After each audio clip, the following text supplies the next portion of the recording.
Sup, pup? You are ridiculous. All right. There we go.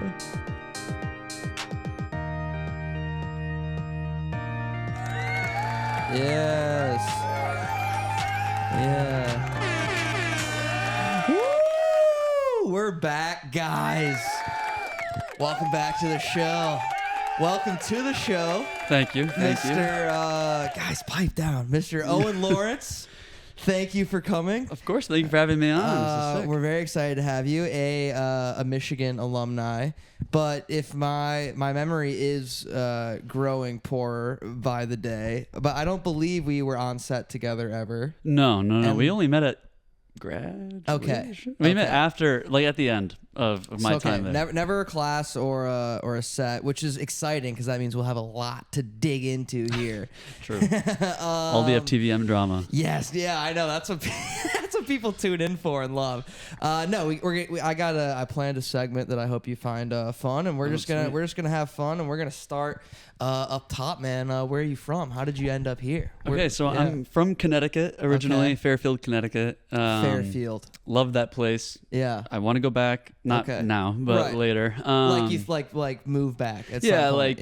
Ideally raise my the family kids in there, Connecticut. yeah. My whole I have a gigantic family. Word. How big are we talking? On my dad's side, we'll start with that. I have 4 brothers and a stepsister. Well, she's in LA or Long Beach. Okay. But 3 of my brothers Keep talking. I'm gonna grab that for Charlie. Yeah, no problem. I have 6 nephews and a niece. And then a bunch of cousins on my mom's side, and we all hang out all the time because they're all around my age or a little bit younger, or some are a little bit older. Oh, perfect. So we have a huge family. You know, Thanksgivings, Christmases are like 20 people plus every time. I love it. Okay. Yeah. And is Fairfield like big in terms of Connecticut? Like, what's the vibe in terms of Connecticut? In terms of Connecticut, yes. Okay.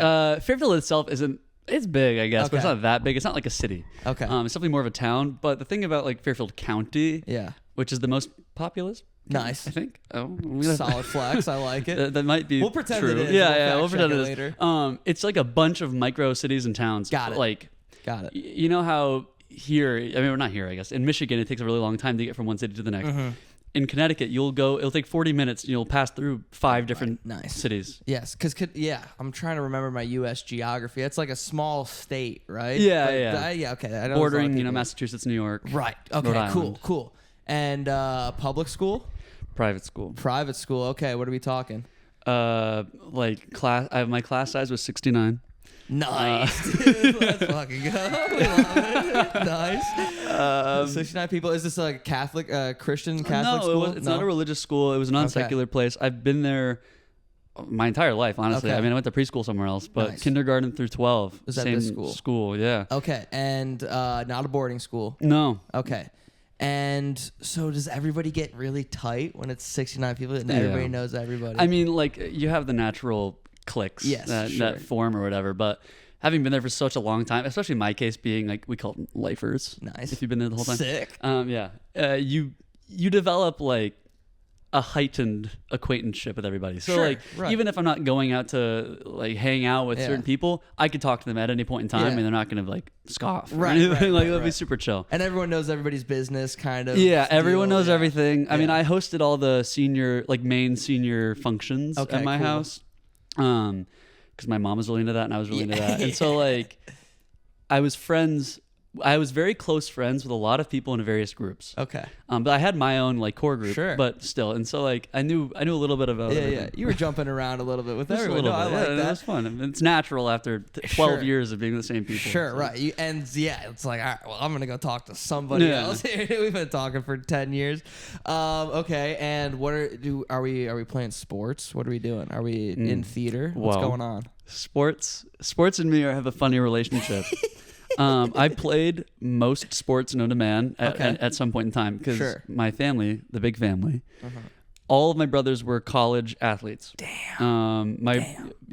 Rowing, lacrosse, wrestling, and because 2 of them did rowing. Damn. And then one of my brothers did like rowing on the American national team, and my dad Wait, was. so that was your brother? Yeah. And then my dad was, college football and basketball, and then played football for the Marines. My nephews are college athletes doing lacrosse and basketball. Shit. Okay. And so then there I was. Yeah. And the artist. The artist. But I started out in sports. I had soccer, lacrosse, baseball, basketball, as flag a kid, football. Right, they played as everything. a kid. Wait, can I ask where your dad played college football and basketball? Yeah. Fucking hell. That's sick. He might have played at Penn because he went to business school there. Wow. If you had eligibility left or anything. Okay, that's cool. Yeah. Right, so you're playing everything as a little So I'm playing kid. everything. The problem is I had very bad vision. So I wore glasses since I was 2. Nice. The sports goggles. Yeah. So my depth perception was terrible. But when I turned like 14, puberty fixed my eyes. Interesting. So I can see again. I don't use glasses or anything anymore. Yeah, I don't know if I've ever heard of that. Hated contacts. Yeah, I can't push it in my eyes. No, they just hurt. They just hurt. And then I'd get really mad. And then one day I just noticed that I was getting headaches. And I'm like, I'm not wearing these things anymore. And my mom was like, what's going on? I was like, I don't think I need them. And lo and behold, I didn't. You might be Spider-Man. Well, but because of that, I was like so demotivated to play sports because I was bad. I mean, I was like okay. Right. I had some level of athletic ability, but like depth perception is such a major part of it. Yeah, right. So I moved into theater. Okay, sweet. And that's like middle school? Yeah, middle school. Well, started in lower school. My first musical, everyone had to do it. Was in 5th grade. We did Little Mermaid. Nice. And I was the chef. Okay. Who sings like Les Poissons, like a whole song about fish. That was my debut. And then I was like, oh, this theater thing's kind of fun. So I did all of the musicals and plays in middle school. And oh my gosh. I did all the musicals and plays in middle school. Yeah. We did like Once on This Island, which is crazy for I'm unfamiliar with that. It's okay. All right. It's just an interesting play for Fairfield, Connecticut. Got it. But then we also did like a unique piece, like an original piece, and something else. Loved that. Still did sports in the interim. Okay. And then high school came, and I just fully transitioned into theater. We did all the musicals and all the plays. Cool. Met most of my friends from that. Did a cappella in high school. Nice. As well. And so then you can sing. I dabble. Sick. Yeah, I'm not gonna make you sing. No, it's okay. I mean, check out the Michigan G-Men. We just had a new album released like a month ago. Yeah. Wow, definitely. I'll link that. We'll definitely check that out, guys. We need some more marketing for our album. For the G-Men album, for sure. We can do our best to help you out. I'm not sure how big our reach is, but we'll try. Oh, Charlie. That's okay. But yeah. So you like the theater department? It's cool theater department. Cool theater department. I mean, our director. I have the utmost respect for my director. Okay. Some people did not get along with him as well as I did, but like I'm kind of just used to like I don't care. Was he like demanding? Like why? Yeah, I would say what was the friction? I mean, he was an eccentric personality. Got it. And he was demanding, but I didn't feel like unrealistic. Then again, like a lot of the people who had problems with him did not come from theater backgrounds. Right.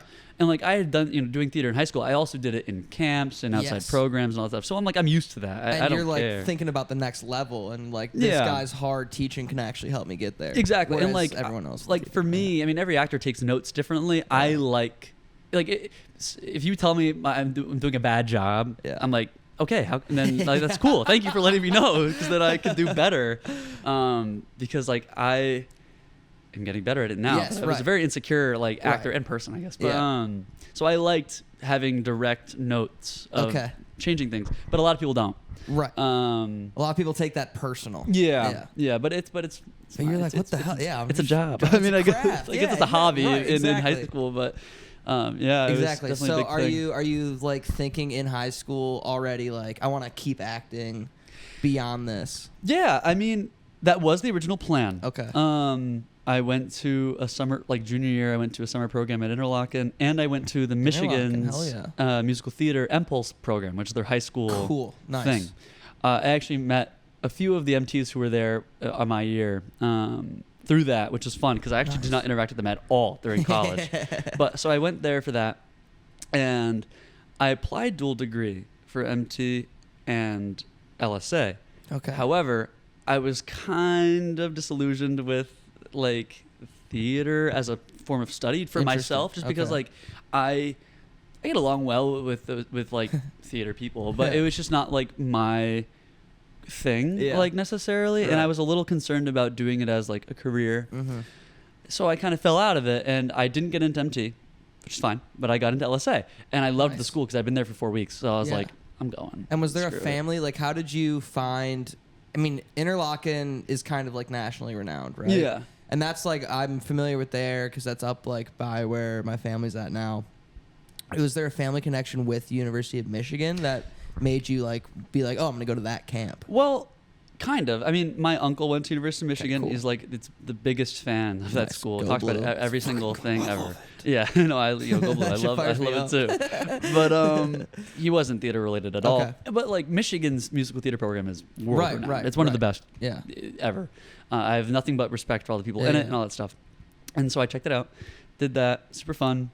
Didn't get in, but went anyway, and kind of fell off of acting for a solid 2 years. Okay, that's like your junior and senior year of high school is when you're kind of like... No, I fell off at Michigan freshman, sophomore year. Okay, so is Michigan first on your list as a kid in high school? Or because there's Ivy League. There was. So my first on my list was Dartmouth. Nice. But not for the right reasons. It was mostly me trying to like live up. I had this friend who's also an actor, but he's doing Broadway stuff in New York. Cool. Love him to death. But he went to Dartmouth, and he was kind of like my mentor, I guess. Because you know how like sometimes people have like an older someone takes you under student their wing who takes you under the wing. That was him for me. I went to all the parties that were hosted by the people in the grade above me and all these things. Cool. And so I was like, dude, this guy's dope as fuck.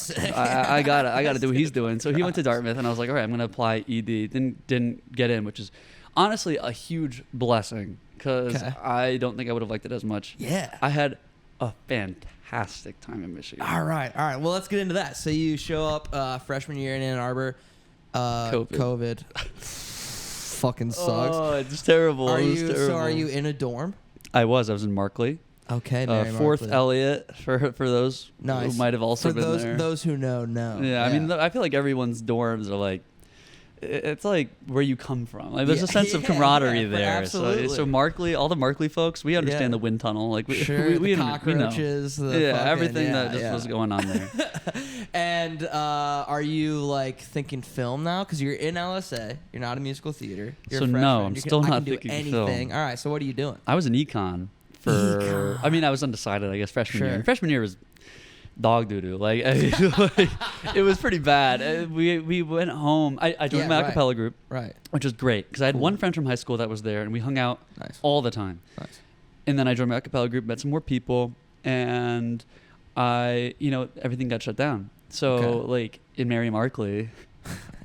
we get an email and that we're like rehearsing out of a parking garage. My a cappella group, everything's closed. But we're in Mary Markley. I'm on the 4th floor, which is in the middle, dead center.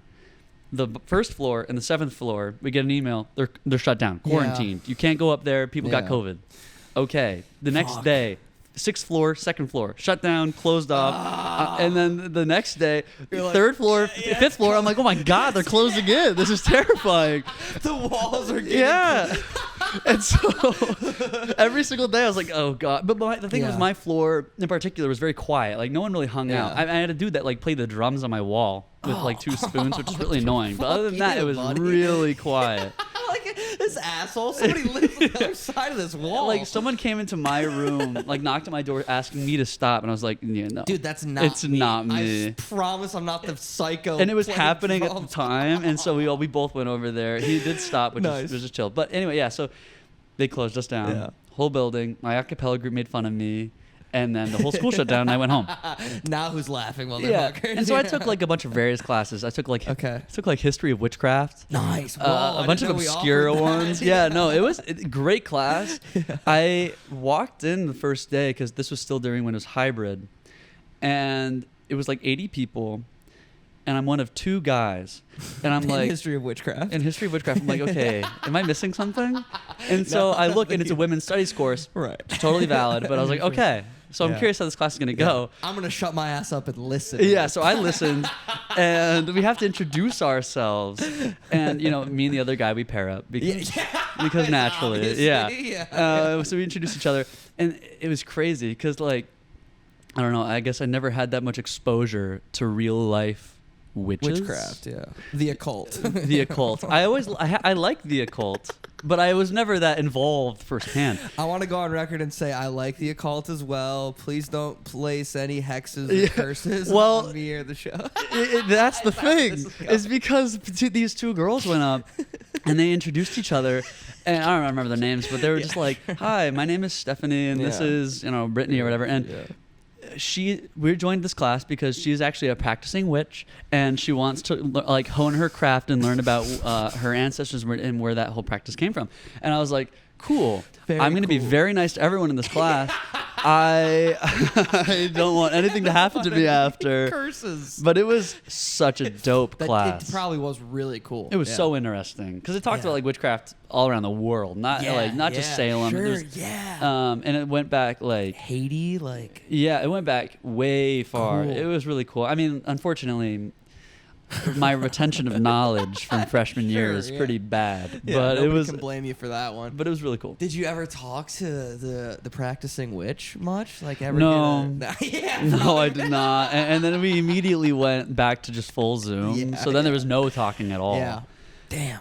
Oh, that's cool though. Okay, so you're singing a little bit. Singing a bit. But you're not acting. No acting was completely off my radar. So what brings you back in? Well, how does this happen? Second semester. Well, second semester we went home. Yes. I actually didn't go home. I stayed in a Christian fraternity, Phi Alpha Kappa. Shout out. They're great people. Cool. And I just kind of was figuring out what I wanted to do because college, you're undecided, you don't know what you're doing. Yeah. Still in econ. The next year, sophomore year, that summer rather, I decided I wanted to do ROTC. Cool. My dad was a Marine. He fought in Vietnam. Very cool. My brother was in the Navy, and my nephew, his name is Ryan. He Roger Williams. He also was doing ROTC. So Cool. I trained, which is Sure. crazy because I do not like running. Yeah. But And those guys are out there at 6 and we're a.m. running every 4 day miles running all the flag. time. Yeah. So I got used to it. But I trained my ass off. I got into the Marine Corps ROTC program, very cool. Navy ROTC program. Yeah. Made a bunch of friends. Did that. However, my first day at orientation, it was a heat wave. And we're in our MARPADs, our full uniforms. I'm covered in dog hair. Yes. No, it's all good. I can get you a lint roller before you leave. And I noticed, like, we're doing swim tests, running, all these things. Yeah. And it was the more physical exercise than I've done in a very long time. Yeah. I started cramping up. My legs cramped up real bad. Yeah. And it got to a point where at the end of the day, we made it through the first day. We're sitting there doing questions, and we have to stand up from our seats to ask them. I have the question to ask. I stand up, and my leg shoots out really far. And the officers noticed. Yeah. They're like, okay, sit back down. Yeah. I was like, I'm sorry about that. But I felt it cramping before. Yeah. And then about like a minute later, it fully locked out, full thigh cramp, cannot move my leg, hurt more than anything I've ever experienced.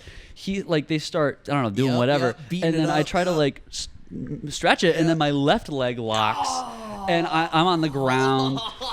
Dude, that must have hurt so bad. It was the worst thing I've ever experienced. And my gunnery sergeant, he came up to us, or to me, us, and he was like, "Oh, it's just a Charlie horse. We'll break it." And so he grabs my leg and he cracks it, which did break the cramp in my thigh, but moved it all the way to my calf. And I don't know if you've had a calf cramp. They suck. That is one of the worst things in the world. Mm-hmm. And so because my calf cramped, I had to stretch my leg out, which then immediately brought back the thigh cramp. So it was a whole mess. It's like a fucking vaudeville comedy. Yeah. routine, dude. So I went to the hospital, and I was there for 4 days because I was majorly dehydrated. So this is like severe heat stroke. It was rhabdomyolysis. Whoa. Rhabdo Something is the rhabdo. shorthand that they call it, and it's basically like you're so dehydrated and you're breaking down so much muscle that your kidney doesn't have enough fluid to flush it, and it causes like acute kidney failure. Like it was a problem. Yeah. And so you're fully cramped. Like people died from it. Yeah, for sure. Not saying that I was gonna die from it, but. But still scary. But it was still super scary. And like maybe. Yeah, and I felt terrible because I'm like, there's 3 more days of this orientation. Literally, first day, I'm fucking hospitalized. Are you kidding me? I was so embarrassed. Yeah. Dude, The other guys in the barracks. Yeah, dude, and I get back. I get back. 6-7 people left. They dropped the program. Interesting. I did not. I stayed in it, and the gunnery sergeant who broke the Charlie horse, he came up to me and he was like, so I know you were drinking the night before. Blah, blah, blah, blah. I'm like, no, I was moving into my apartment with my mom. Chill the fuck out. Yeah. But I just wanted, I was embarrassed, but I wanted to do my best to show that like I'm still in it, I'm still here. Yeah. And so I did it for a few months. Okay. And then I was less fit than most of the Marine Corps options. Okay. Or all, I guess. Yeah. But I was still like determined, but I was a little like, now there's people saying I can't do certain field MOSs when I were to commission if that were to happen. And I'm like, okay, so my options are limited because of the hospitalization. Yeah. I watched Knives Out for the third time in my fraternity with a bunch of my friends. Fuck yeah. And I'm sitting there, I love that movie. I loved it when it first came out. I love mystery. It's like one of my favorite genres. Whodunits and all that. Yeah. So I'm watching it and I'm like, this seems like this would be so much fun. What am I doing? Because oftentimes I get fixated on a new thing. Yeah. And then I'm like, oh, I want to do this. I want to be a doctor. I want to do this. I'm going to like study, whatever. But it never lasts. Yeah. Acting is this one thing that I always come back to. Nice. And so I was like, why am I fighting this? Yeah. I'm just going to do it. So I actually did reapply going into my junior year for the like regular BFA theater program. Didn't get in, also fine. But then I learned, I actually changed to history major because I already had a bunch of classes in it. And then I learned that film was the thing. I had no idea it was a major. Yeah. So I was like, oh, and it's through LSA. Yeah, and I'm already in LSA. And I'm already in LSA. Yeah. So I did FTVM. Okay. And then I just kind of got my acting chops through that by doing the student films all the time. Fuck yeah. That's awesome. I love that story a lot. My dad was in Iraq. He was Air Force. Both my grandpas were Army, like immediately post World War II. Mm-hmm. So when I was like a kid, I was like, dude, I'm going to fucking, it's cool. Yeah, I want to fight for the cause and like and like all that. And then I think somewhere around 7th or 8th grade, I was like, oh, I can't do that. Like, I can't. It's a lot. I can't, like, I hated, like, really being told what to do a lot, which was, like, I think probably the first and biggest, like you know, non-starter for joining that. Because that's what it's all about. I was like, I don't want to be remolded into their fucking thing. But I do think that's very awesome. And, you know, discipline. I'm sure that was, and I'm sure your dad probably also. Did you feel like you had a military upbringing in any way? No, not at all. No, not at all. My parents were fantastic parents. I adore them dearly, but they were but it was very much so like relaxed. Okay, nice. I didn't have to, well, except for the sports, I guess, but it wasn't a military household in any way, and like the discipline. I mean, I learned a lot of discipline while I was there. It did not persist that long after. Sure, once you got brought to the dark side of film we're just like goes out the window my homework fast. I have like one project every 3 weeks and then I can just relax the rest of the time. That was awesome, dude. Okay, so now we're back into acting. What's the first thing you act in that you're like, oh shit, I'm back, I got the sauce again. Ooh. We're doing it, let's go? I think the first I did some acting through FTVM classes. I think it was 290s when I started, but that wasn't anything that there was no sauce for me. I mean, that was, but I did 4. Wait, yeah. I didn't start doing like student films until my junior year. Okay. I did 4 MAG films for the first semester. Nice. Name them. New Year, Same Shit, directed by your producer Marissa. Yes. And I was a supporting role in that, and then I was a lead role in Aiden Harris's Blue Check. Sure. Okay. Hell yeah. A classic. I was a supporting role in Noah Johnson's. Noah Johnson. Was that the a group project? Yes. Nice, dude. Great pull. And then I was in Neanderthal. Okay. By John Smith, but I know that they go by a different name now. Okay. I just don't remember off the top of my head, but I did that, and those were all super fun experiences. Like I felt very cool. It was very interesting because like being a film student and doing all the behind the camera work. Yeah.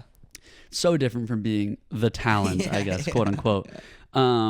Just like they treat you very professional. It's hilarious. Which was I was like, dog, like I can get my water. Like I'm good. I don't showing mind. up and fucking around. Yeah, like that's the talent. Oh, okay. So it was super fun. But I love doing that. The MH Film Festival the next semester was so cool. Yeah, that was a fucking fun day, wasn't it? It was amazing. Oh man. I wore my like a really nice outfit. Yeah. I went with my girlfriend at the time and a bunch of my friends. They loved the movies.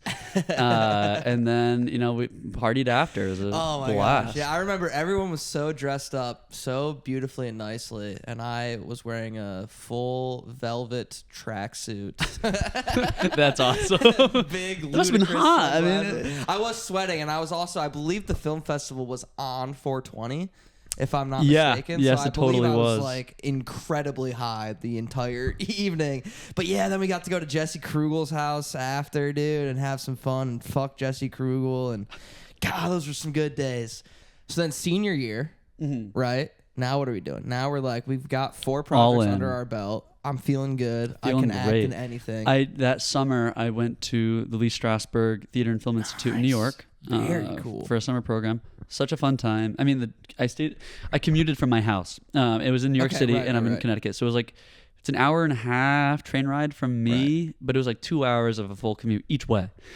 Yeah. So I had to wake up like 5:30 in the morning, hop on the train, do my New York Times crossword. Yeah. Get to class, and then I would leave at like 6, and I would get home at 9. Long day, really long day. Yeah, damn brutal. But you're an artist, dude. But it was worth it. I'm like, an artist. I've always been to New York so many times, but I never like was there as a solo traveler, and so just kind of went around, explored, had a good time. Cool. It's fucking sick. And then I got to school and. Are you feeling were you feeling the calling back to the stage at this point? You're still just like, I'm just gonna make student films while I'm here. These are the people I know. Not really. Like, okay. I think that I probably enjoy stage more. Okay. At least I'm a very expressive person, and that's very good for stage because you have to be very big all the time. Right. But like, I don't know, memorizing 90 pages is a very daunting task for me, and I got kind of nervous, and I'm like, the profit ceiling is a lot higher for film. And I was like, as a career, I think that I would want to do film more. Nice. And so that's why, and I got some great experience by doing that through FTVM. Right. Yeah, and I did 4 more projects. Okay. No, I did 2 projects. Two projects. Through MAG again, and then a few other Name them. stuff. What were they? Ghosted. Okay. By Aiden Harris again. Nice. Really fun project. The legend. Fun. Yeah. And then I did Life is Plaid, directed by Porter Selfridge. Sure, friend of the show. Yes, super fun time. They just wrote a sequel, and my character is dead. I was the main character, and now Jock is dead. I don't know if that's a spoiler. Oh, no, that's generating hype. That's but it opens. It literally opens with that. Yeah. So that was rough to find out. I guess I was fired, but and then I did 423. I was in more directed by Claire DeVries and written by Morgan Kisner. I did I'm Not a Bad Person. I was the villain, and I'm hearing that is getting critical acclaim. Yeah, I did really well in a few festivals. Very cool. Which has been cool. It's still in the circuit, so you can't really post it anywhere. But I sent it to my friends and whatever. Yeah, dude. Claire DeVries is the best. Excited to have her out here. Yeah. Excited to have Porter out here as well. That was super fun when they were here. On the show. Yeah. Yeah, man. All right. So then senior year wraps up. And it's like, we're going to LA. Yeah. So the plan was to go to LA for a while. Okay. My best friend from school, his name is Luke Pace, FTVM. Sure. Was in the G-Men with me, also from Connecticut. And he's coming out here. I just heard. Yeah, he's coming out here January, February, possibly. Yeah. Hell yeah. Him and I decided to try it out because I've been to LA maybe 3 times in my life, but never by myself, never as an adult. And so we decided we're going to do it for the summer, have an Airbnb, and we did a cross-country road trip. We stopped off. I live on the coast in Connecticut, and so we started there, and we took a week in my Jeep all the way to. We started. I don't know if you want me to go through the whole road plan. Please do. But, I love this fucking shit. Yeah, we started there, and then our first journey was to Ann Arbor. Yeah. Stayed at my frat house. Victory lap. Yeah, victory laps. I did a lot. It was only for one night, but like I went to Rick's. I went to trivia at Ashley's. I did or not at Ashley's, at Blue Lap. And then went to like my favorite coffee shop, talked to all these people. hung out with a bunch of my friends. Yeah. Good time. Farewell. Left. I was like, bye, guys. Yeah. Went from there down to Urbana-Champaign, Illinois for UIUC. Stayed with my friend, my best friend from home. Cool. Or one of my best friends from home, Justin. And we stayed there for the night, had a good time. It was very chill. Yeah. And then we went from there to Kansas City, Missouri side. Okay, so you're going south. We're going south. Okay. And Kansas City was cool. It was really fun. We had amazing barbecue. And like during all these drives, I'm taking pictures and posting my Instagram stories. I think going south is the route. I went through like Iowa, Nebraska. Oh, interesting. To get here, was it like visually stimulating at all? It was the opposite. Yeah, okay. Yeah, it was completely flat and boring. Yeah, that was us for the entire Illinois till we got to Denver. Yes, right. Exactly. And even because I thought as soon as I would get into Colorado, it would just magically become way more beautiful. There's like the first half of Colorado. Great Plains, baby. Yeah, Great Plains. It's brutal too. But Denver's great. So then you go to Denver. Yeah, and so we go to Denver. And it was cool. Like the drive at Kansas City to Denver was very boring. Yeah. I mean, it's just plains the whole way. I mean, and that was cool because I'd never seen the plains. Right. But it's cool for like 20 minutes. Until and then you're on the 100th mile of... I got 9 hours of this? Holy shit. But I will say, seeing the Rockies in the distance. That's awesome. When it goes just from flat to so cool. That is the coolest shit ever. Yeah. And then so then do you go to Utah? Yes, we went from Denver, stayed at Luke's family's house. Cool. And then we went to Zion National Park, a little outside of it, at a glamping site. Nice. We stayed in a tent. Nice. It was basically like a dorm room, like an apartment with a tarp cover. Yeah. Such a cool drive. I drove that entire stretch from Colorado to Utah. Because I just liked it. Yeah. Like, it's gorgeous. It's gorgeous. You're going like 80 miles an hour with just two cars on the road, and you're just winding. We listened to the Cars soundtrack because we lost service, and he had it downloaded on his phone. And we're like, this feels fitting. Like, well, that whole state, there's like no civilization. Like, there's signs on the highway that are like no services for 200 miles. Literally. You're like, holy shit, I hope I have gas because fucking Rifle Smoke, Utah has nobody or nothing there. Yeah. And it's like, I remember thinking, like, I totally understand why, like, the most, like, UFO and alien sightings come out of Utah, because this place is just surreal. It feels otherworldly. And it's so dark at night that, like, if there's going to be lights, you're going to see them. Yeah. Okay, so then into Arizona. And... Well, through Arizona, we went to Vegas for the last night. Are you a gambler? Night. No. Well, not typically. Not enough that I would do it to any debilitating degree. Right. But do you like to like play cards? Yeah. I like blackjack. Nice. I'm nice. I'm oddly good at poker. Fuck yeah. Like, I have no strategy, but I have won the majority, not of hands, but the majority of games that I've played. Nice. Which is cool. You got a great poker face, I bet. I'm always just like, well, the whole time. That's sick. You're like James Bond. So it's fun. But I played. We got there. We stayed at the Venetian. Nice. Because we're both of Italian descent, and we're like, this feels like we got to do it. Yeah. So we went there. Super fun. We went to this like burlesque show. Cool. We didn't know it was a burlesque show going in. I mean, we kind of figured, but had a hunch. It was called Le Belle de Nuit at the Voltaire, which is very cool. And it was so cool. I mean, it was a Sunday night, so the audience was very small. Yeah.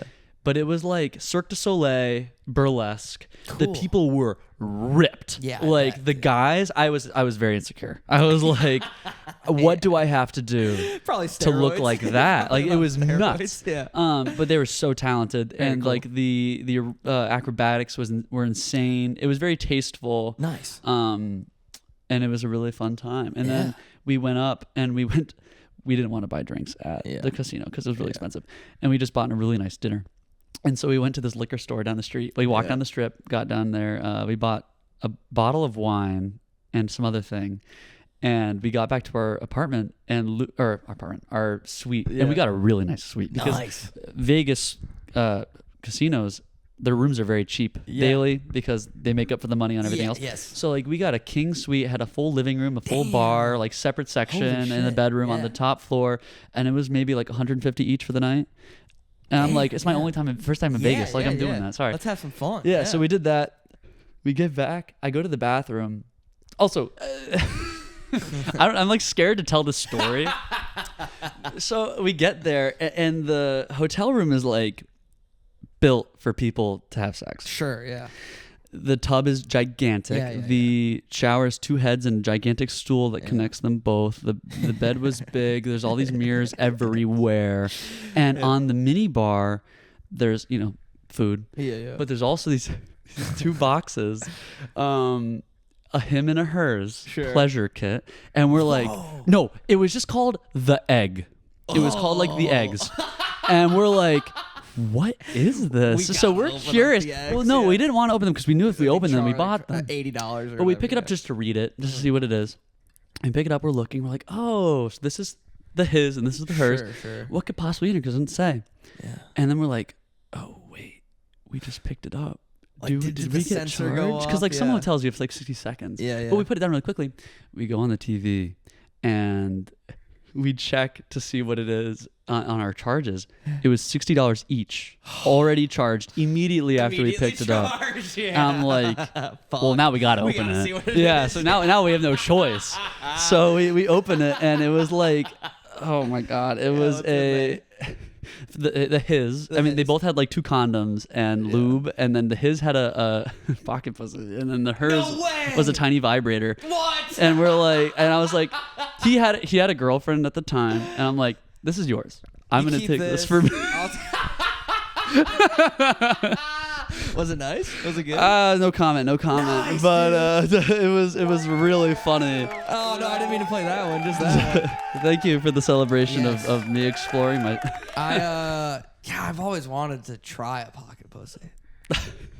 This is crazy. My parents are gonna watch this shit. We can cut it. No. We can cut that out. But it was funny. It was really funny. Yeah. No, that's great. That's awesome. I've never seen that in a hotel. I gotta go to Vegas, dude. No, now every time I go to hotels, I'm like, we're not looking to buy, but I'm like, do they sell them? And I've noticed a lot of hotels have these little pleasure kits. Yeah. Wow. I went to my parents' hotel. My parents just visited because I was in a play this weekend. And I went to their hotel, and there was a little box. It was like pleasure kit, his and hers. And I'm like, I guess a lot of hotels have these. But I mean, it makes sense. My eyes peeled. It makes sense. Yeah. Because like, that's one of the main uses for hotels. Yeah. So. Very cool. I like that a lot. I'm gonna remember that. That's gonna be ingrained into my brain. Anytime I'm in a hotel, I'm gonna be looking for the. Yeah, well, don't pick it up because you'll be screwed out of $100 fucking. Yeah. Okay, so then final leg. I'm assuming it's just Vegas to LA. Vegas to LA, easy leg. Okay. We got there 4 hours. We did not stop at the Airbnb. Okay. Our Airbnb was in Miracle Mile. Okay. And we were like, we started on the coast. We're going to end on the coast. So we can say we definitively went coast to coast. So we made our first stop at Santa Monica Pier. Very cool. Parked at a parking garage. We bought the Pokemon horsey. It's a seahorse. Okay, got it. Like a plushie of it. And we put it on the dashboard the whole drive. Cute. And we get to Santa Monica Pier, and we walk to the end. And we're like looking out. Yeah. It's beautiful. It's nice.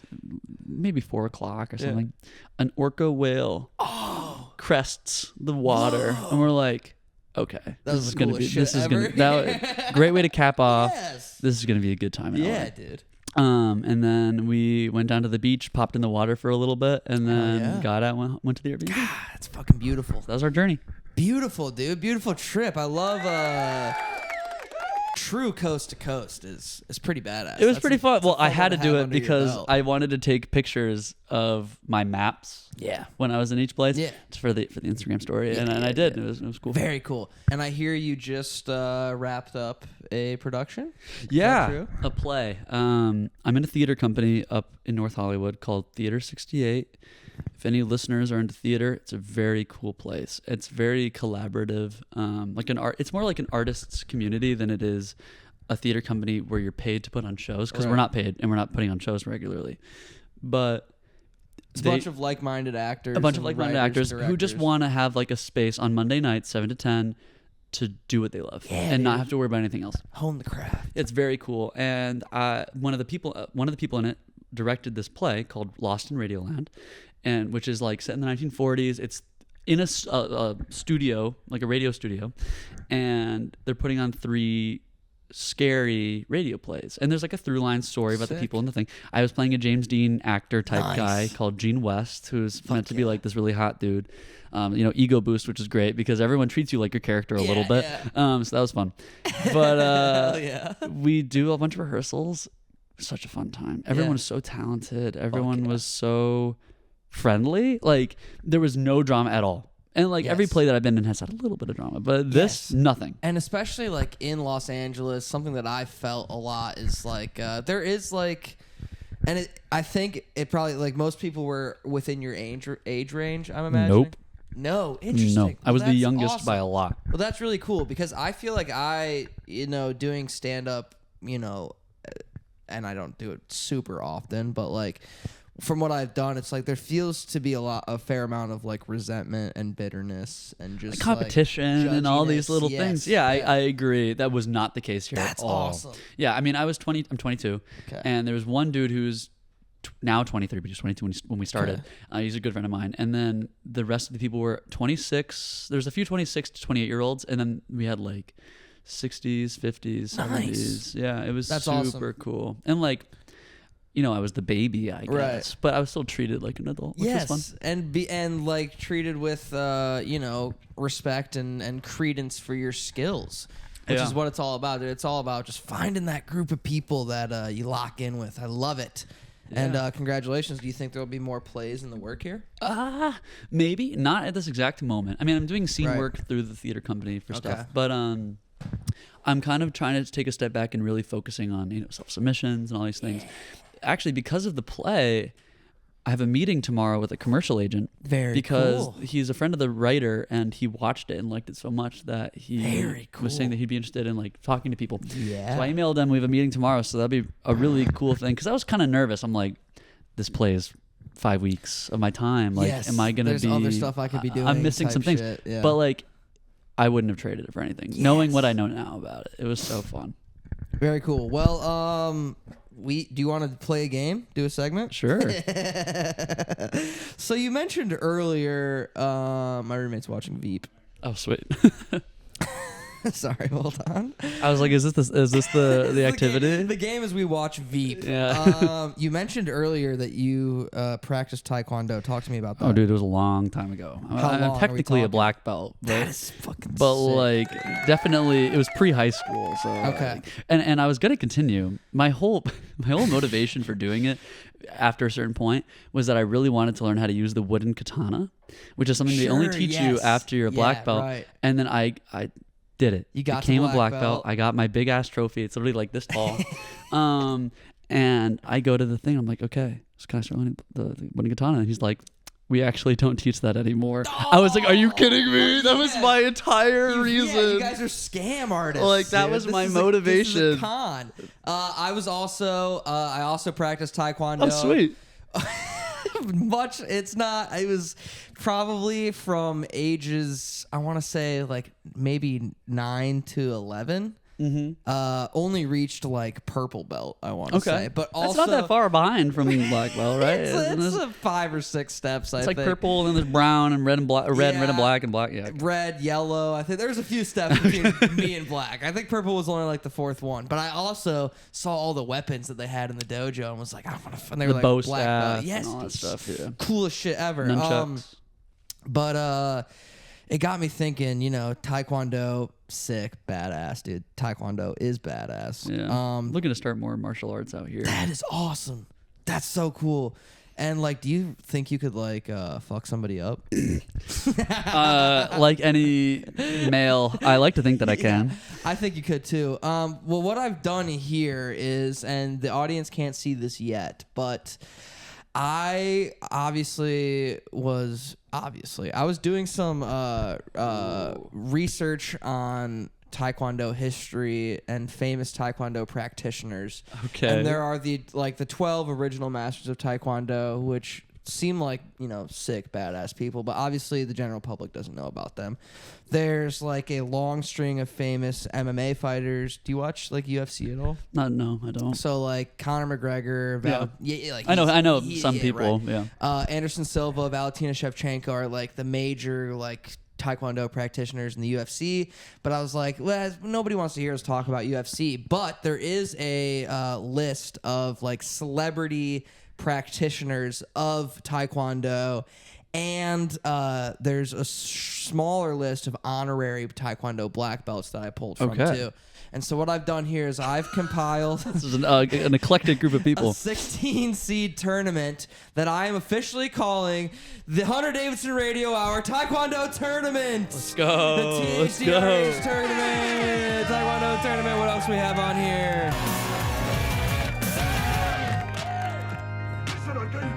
Yeah, I got all the sounds.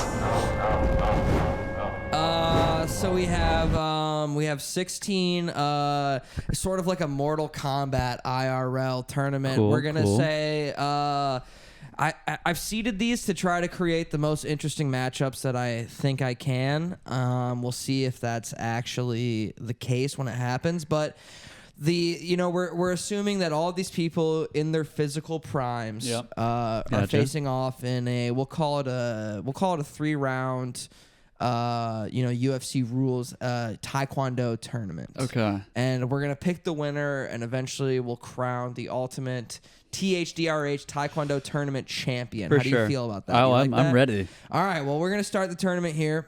I know most of these people. There's like 2 names that I don't recognize. And I think I should be able to. I imagine I probably know the 2. I recognize all the names. I just don't know exactly that who person. they fucking are. Yeah, all like right. DeBrickashaw Ferguson. I'm so sorry. Yeah, right. No, he's the most obscure pick on this list for sure.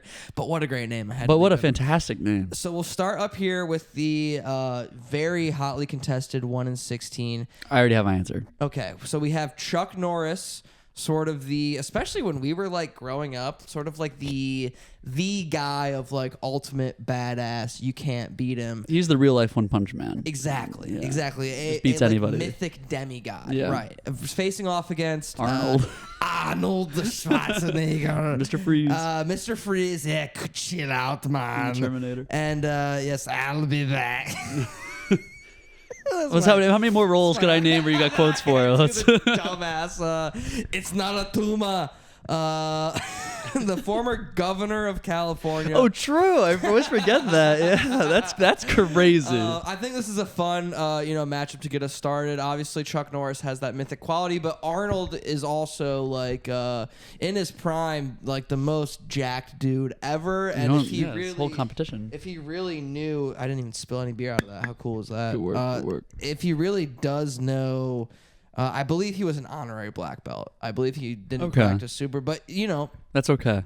Who are you taking in this first matchup? I'm deferring to you for all of these picks as our resident Taekwondo black belt. Okay. Well, in my humble opinion, I think I have to go with Chuck Norris. Only because I think that Arnold, it would be a great fight. It'd be like Goku versus Vegeta. Yeah, but Chuck Norris, his whole brand is that he wins every fight no matter what. Exactly. Like he would beat a bear. Exactly. He would be the Terminator probably. Yeah. I think that as much of a hotly contested thing is, for pure mythic status, as you said, I gotta go Chuck. And I think Chuck does have like more actual Taekwondo training. But man, could you imagine? I also feel like he'd be guys? faster than Arnold. Exactly. Because Arnold's huge, muscle bound a little bit. But like you're muscle bound, you can't move as quick. Yeah, man. Could you imagine those boys oiled up in the octagon, dude, ready to go at it? Wild. That'd be something to see. I don't know if Chuck Norris fights anymore. Yeah, I don't think he does either. But heard anything from him in a long time. We're gonna assume that this is like 78 Arnold and Chuck. No, of course. Vladimir Putin. This next one is 2 honorary black belts. We have Russian premier / dictator, former head of the KGB for many, many years, Vladimir Putin, facing off against, I would say, I don't think it would be, ridiculous to say like the most charismatic, probably beloved president of our time. Barack Obama.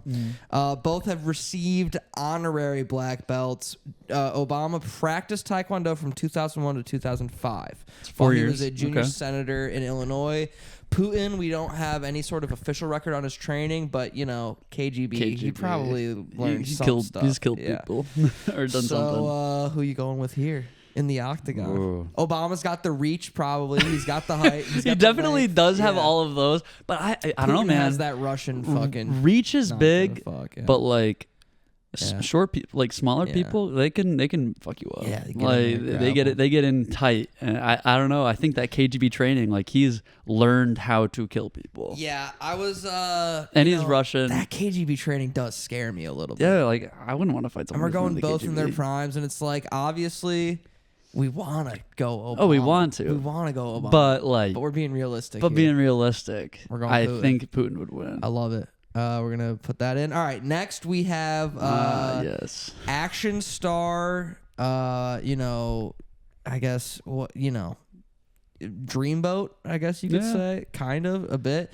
Jacked action star Jean-Claude Van Damme. Yep. Facing off against former 10-year NFL veteran defensive end DeBrickashaw Ferguson. I mean, one of the greatest names. Yeah. Take your time. Wait, are you which one are you looking up? DeBrickashaw Ferguson. I know. Okay, yeah, you get some. I want to look up some Jean-Claude Van Damme movies because I. Oh wow. But DeBrickashaw Ferguson's what, like 6'8", 280, bro. Something ridiculous. He would, yeah.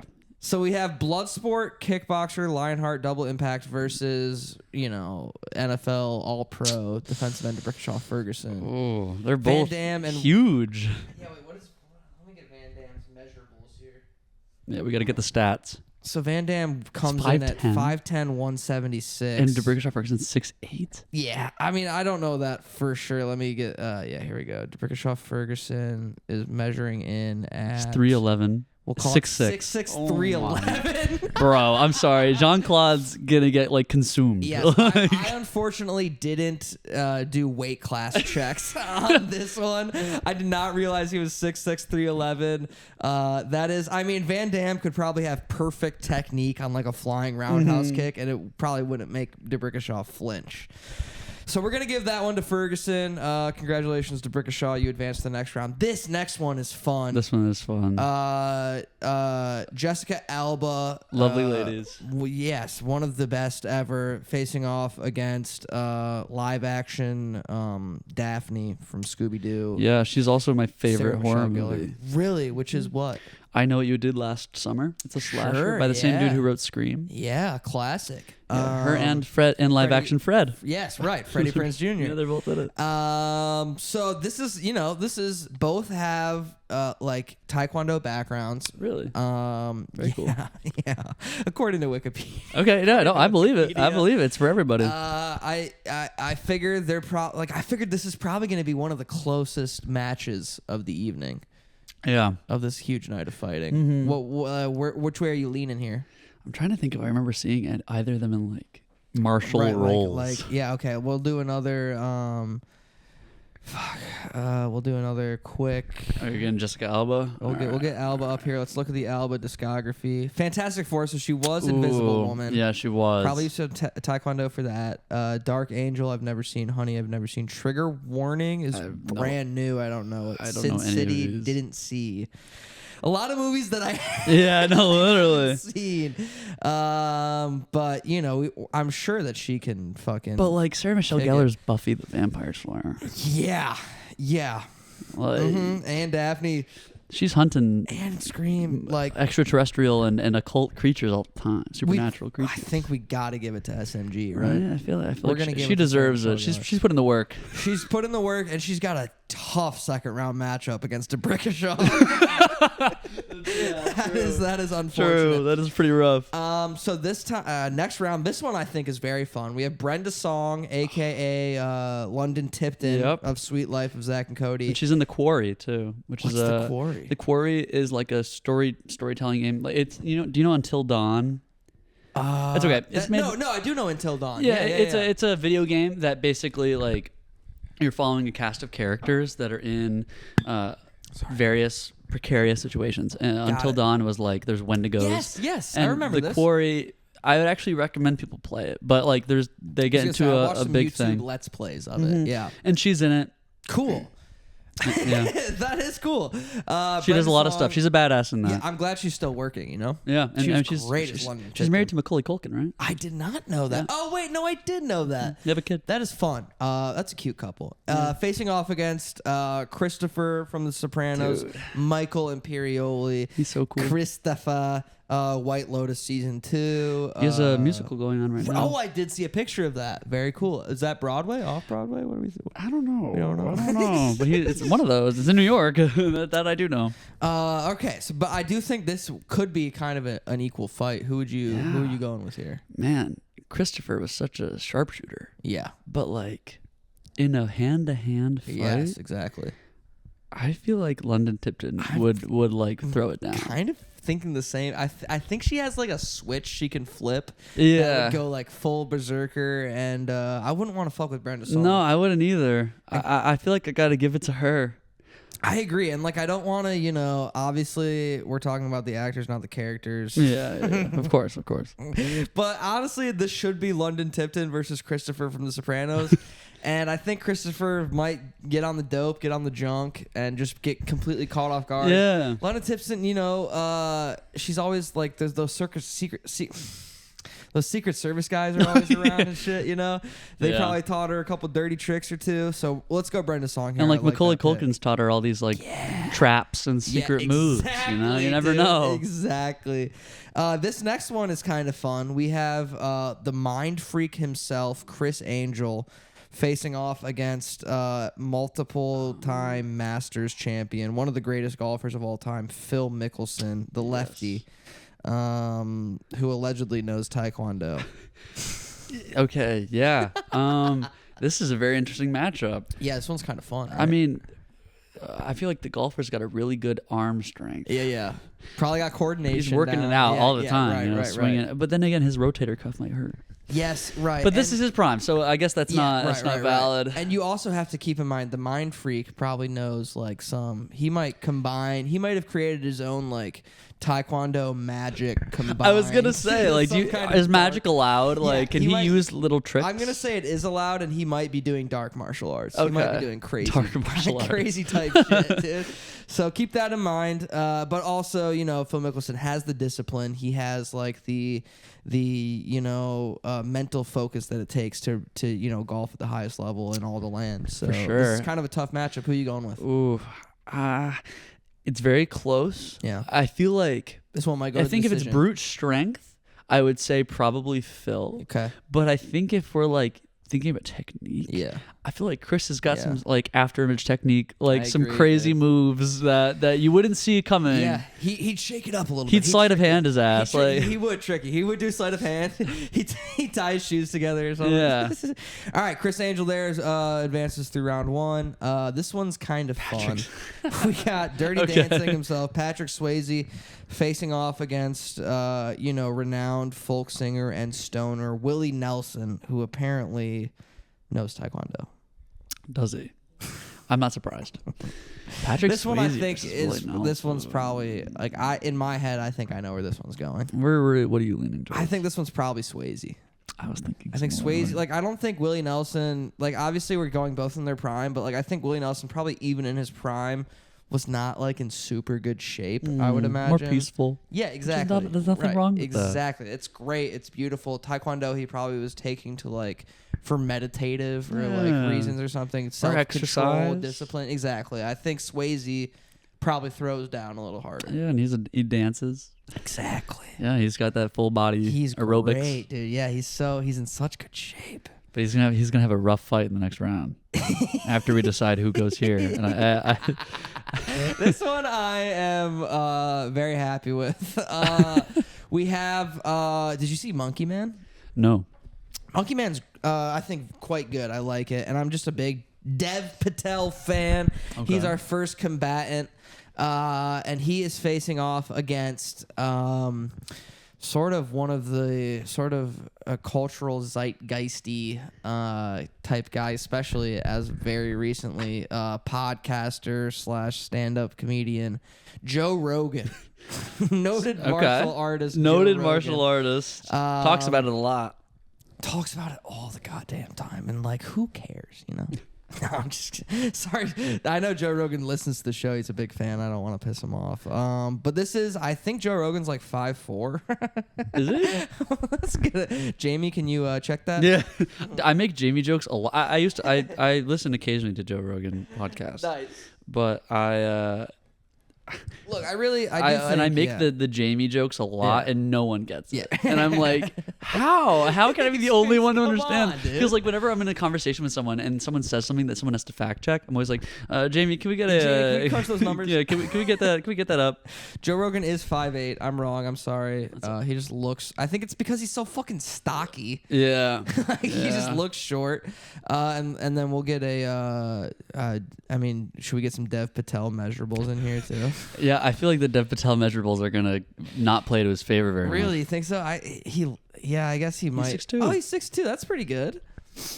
Okay. Yeah, but he's like what? Right. 60 pounds lighter. Right. Can we get a weight reading here? That'd be surprising. No, yeah, I was gonna say that'd be crazy. He's not. 68 kilograms, approximately. That European bullshit out of here. Yeah.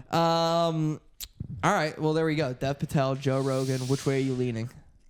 It'd be pretty close. Yeah.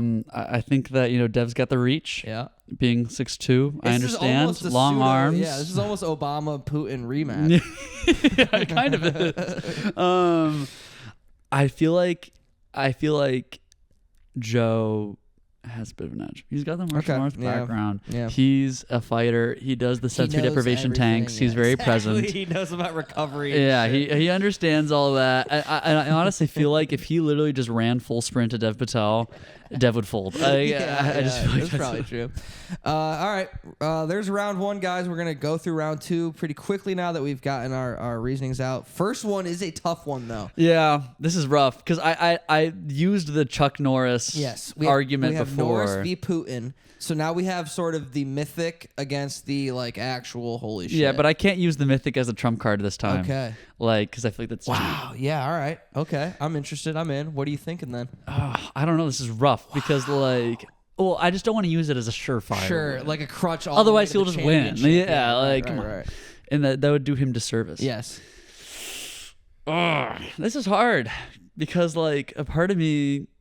That KGB training. Yeah, it's pretty big. Yeah, that's probably real ass shit. And also, like, I don't know. I feel like Russians historically have been the big bads in like Rocky and like fighting movies. Yeah. That they're like known for like they'll just kill you. Yeah. I don't know, but Chuck Norris, he's Chuck Norris, and he's fought in like so many things, bro. Like. Fought God. Like yeah, right, exactly. He does so much. We need a decision here, Owen. Okay. Who are you thinking? In my heart, and because at the end of the I do think you're absolutely right, and this would be an incredibly close bout. In my heart of hearts, knowing that we're picking the winner, I would be sick if Putin advanced past this round. I agree. I think we got to give it to Chuck. He deserves at least one more round, straight through. Because this next round, when he fights off whoever wins this, we have DeBrickashaw Ferguson, NFL tank, facing off against one of our favorites, Sarah Michelle Gellar. Well, I really want to say Sarah Michelle Gellar. Really want to. I want her to win really because she's awesome. But I feel like she would get atomized by DeBrickashaw Ferguson. Yeah. He would just go he would just move her out out of the way, and then she'd just be done. It's awesome if DeBrickashaw wins this thing. That would be really awesome in my head. Ooh. Next round, this is a fun one. London Tipton, Brenda Song versus the Mind Freak, Chris Angel. Are you ready to rumble? I am. Brenda Song versus Chris Angel. There'd be a lot of theatrics in this. Chris fight, has got his tricks. Yes, exactly. But Brenda's got her agility. And Brenda. Her speed. Brenda also probably studies tape a lot, and I feel like Chris Angel, she might know Chris Angel's tricks. True. She might understand. True. She probably studied it. I feel like I might go to Brenda Song. I think it's kind of fun. It's kind of a fun upset to have here. I feel like he would try his things. They would be in the ring. He would try his stuff, and then she would just weather that storm, and then dash out the way and I like that. Win. We're gonna give it to Brenda there. Swayze Rogan. Let me look at Patrick Swayze again. Yeah, let's get. Can we get some Swayze size this guy up on here? Let's get Swayze. I'm gonna look up Swayze shirtless and aircast that to the TV. He's a very handsome man. Swayze shirtless. I haven't seen the original Roadhouse. He's I mean, yeah, he looks pretty good. Yeah. Here's him doing 5'10" too. Oh, he's only 2 inches taller than Joe Rogan. Though. Interesting. That is a very interesting thing. I thought he was gonna be taller. And Rogan's probably. This is a sick picture though. That is putting on T-shirts. Put that on your Tinder. Yeah. If I was Patrick Swayze. I might start catfishing as Swayze. All right. Well, let's not get distracted by all these. Right. Dreamy pics. Oof. Okay. Being fully objective. Yeah. I'm probably gonna say Joe Rogan. Nice. Because I just think he would win. Yes. Okay. I like where this is heading. These are some okay. Chuck Norris, DeBrickashaw, Ferguson. DeBrickashaw's a tank right now. He's huge. He's a tank right now. He's huge. Like he's got the reach, he's got the weight, he's got the speed. I think it's gotta be. Yeah. Like no hate to Chuck. No, not at it's all. Mr. Norris, but he had a great run. He did. Made it very far. And then we got Brenda Song, Joe Rogan. Is it crazy that I want to say Brenda Song? It's not crazy at all. But I'm just like.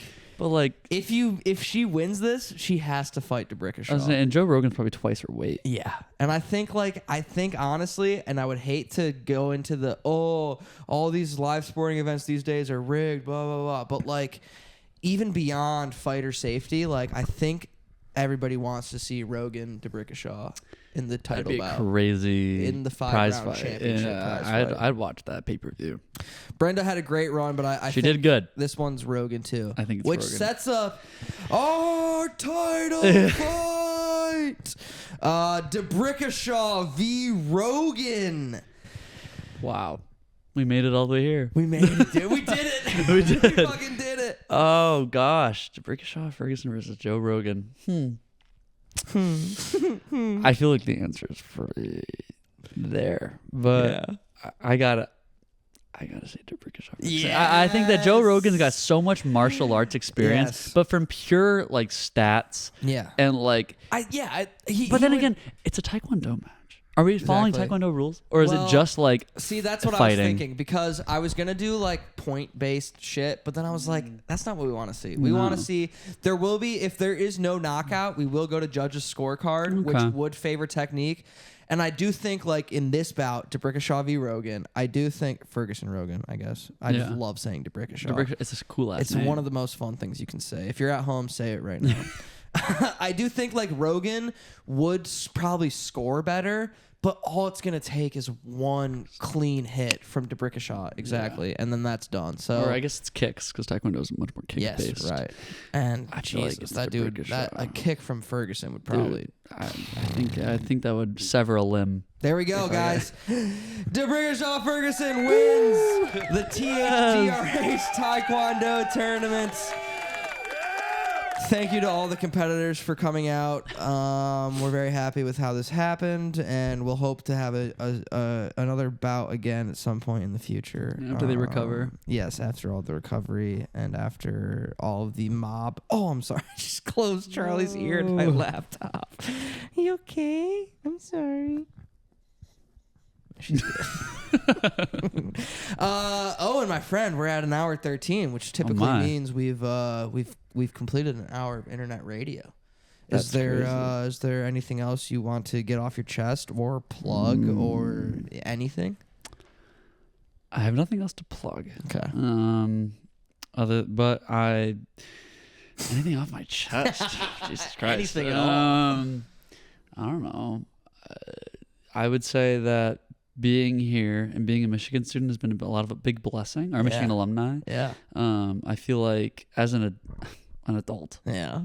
Ew. It sucks to say. But as an adult, it is true. Yeah. I feel like I've been blessed by just having such a quick group of friends. Yes. Because there's so many of us out here. Like the Michigan Mafia, Jim Bernstein or whoever. Like any teacher who says that, I'm like, I roll my eyes. Okay, yeah. But like, it's so true. It's incredibly true. I've worn Michigan shirts around every single time I have gotten a comment.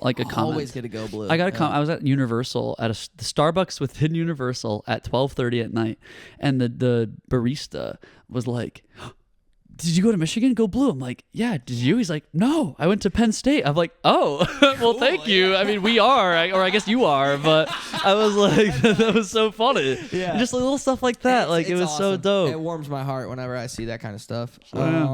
I'd recommend anyone who's thinking about coming to. I think LA also as a city gets a lot of shit. Yeah. and I've been really liking it. I think you can totally find your slice if you try. Yeah. And that's what Ann Arbor was for me too. It's all about making a big city feel smaller. Exactly. Yeah. Beautiful stuff, man. Thanks for coming on the show. I would love to have you back at some point, and maybe one of these days we share the screen together. Wouldn't that be cool? That would be amazing. Maybe one day somebody writes and directs something and says, all what? your writers out there, I want to cast Owen and Hunter, who doesn't act really, but would like to. We could do a little comedy, a little comedy movie. Yeah, exactly. That would be fun. That would be amazing, guys. Thank you for listening. This comes out, I believe, in November. So happy November, and I hope you all are. I hope you're all doing well, and I love you, and thanks for tuning in. And we'll see you soon. Okay, bye.